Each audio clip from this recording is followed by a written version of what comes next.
Hello everyone, welcome back to the channel for another movie review. And this one is for a movie that admittedly I was very wary about.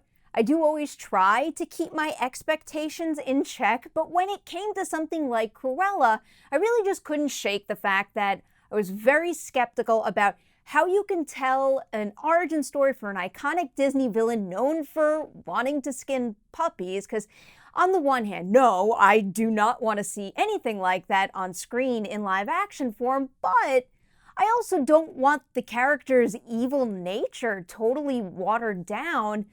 It just seemed like an especially hard middle ground to find, but they actually wound up pulling the whole thing off quite well in my book.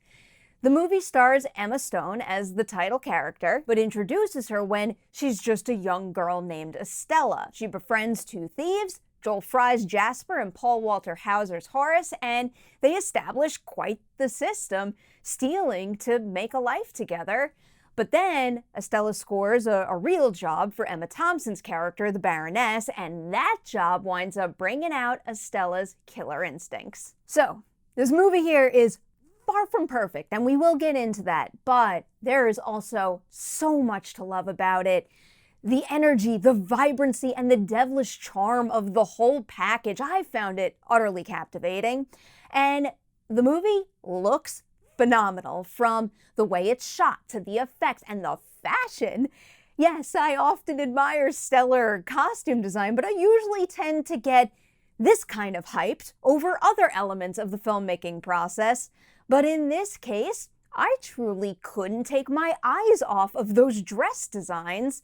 And I think that might be the case because, one, they are just cool and gorgeous looking, but also because the fashion is so well woven into the story and the character's arc. Also, the cast here just couldn't be better.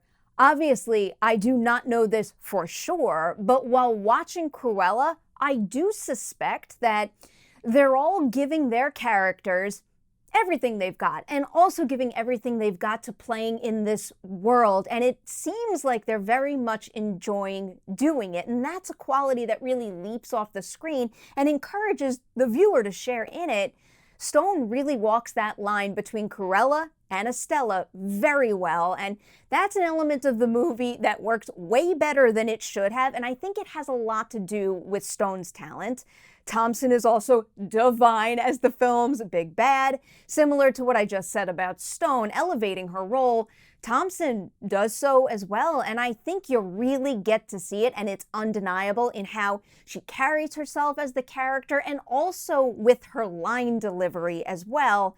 There are certain lines that the Baroness gets in this movie that I really do think might not have played as well without Emma Thompson in that role. So clearly, I do think that their lead performances in the movie are quite good, but their work being so good, I actually think winds up further highlighting the value and the quality of Fry and Hauser's supporting performances, and I'd actually go as far to say that I'm kind of convinced that Cruella couldn't have worked without what they bring to the movie.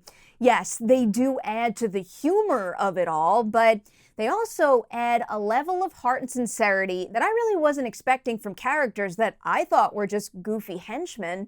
Emma Stone does spark some of this on her own, but it's her relationship with Jasper and Horace and how her actions make them feel that really contributed big time to getting me to root for her through all of this. So now, going back to what I mentioned at the beginning of this review, I did find Cruella highly entertaining. I had a blast soaking all of this in for that 2-hour plus runtime, and while the needle drops in the movie are very on the nose, I was absolutely loving the soundtrack and the energy it brought to the film. But there are some curiosities and some inconsistencies in the plot that I did find are really hard to look past, especially if you're aware of the Cruella we got in 101 Dalmatians. I do really like what they're doing here. It just doesn't quite add up, which, it's kind of unfortunate because I can't help but to think that if this was an original movie that wasn't tied to all that, it would have so much potential to take these big swings and might have even left me in a place of wanting another chapter. But even apart from that, one of the biggest script flaws here is how it digs into the Estella versus Cruella of it all.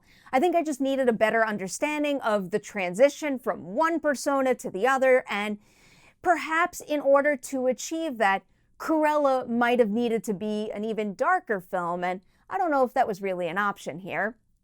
That being said, I am leaning into the good time of it all, and I'm gonna give Cruella 4 Deweys out of 5 on the Dewey Decimovie scale. I can already confirm the rewatchability of this movie for me because I might have rewatched my screener more than once.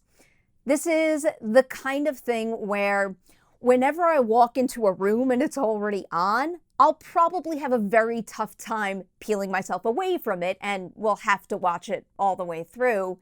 Yes, it can be super silly and at times might not make a whole lot of sense, but when you've got a whole team of people, extremely talented artists, fully embracing this big swing, the uniqueness of it all, apparently that right there does the trick. Also, I can't believe I haven't mentioned this sooner, but big shout out right now to the dogs in this movie, especially Wink. I love you, Wink. All right, I'm gonna leave my Cruella thoughts there and now toss it to you. If and when you watch the movie, hit the comments section below. Tell me what you think right there. Tell me if you want more of this story, more of Emma Stone's rendition of this character. I would love to know what you think about that. Before I say goodbye, we've got Patreon shoutouts, yet another wonderful group here. This is Efren, Justin, Caleb, Steven, and Matthew. Those are 5 Slack community members right there, and you guys know how I feel about that Slack team. I just love it so much, and it wouldn't be what it is if not for the people in it, and those 5 are big parts of that. So thank you so much for helping me build that community and also helping me keep this channel that I love up and running. Thank you, thank you, thank you. I can't say it enough. One more time, thank you. And big thanks to everyone out there for watching this review. Like and share it before you leave, and stay tuned. Got more of them on the way very, very soon.